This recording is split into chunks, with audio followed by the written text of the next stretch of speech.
اعوذ باللہ من الشیطان الرجیم بسم اللہ الرحمن الرحیم ارأیت الذی یکذب بالدین فذلک الذی یدعو الیتیم ولا يحض على طعام المسكين فويل للمصلين الذين هم عن صلاتهم ساهون الذين هم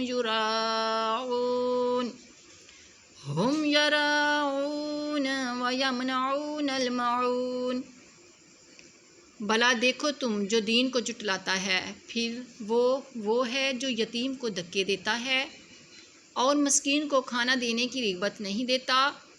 تو ان نمازیوں کے لیے خرابی ہے جو اپنی نمازوں سے بھولے بیٹھے ہیں، وہ جو دکھاوا کرتے ہیں اور برتنے کی چیزیں مانگنے سے نہیں دیتے۔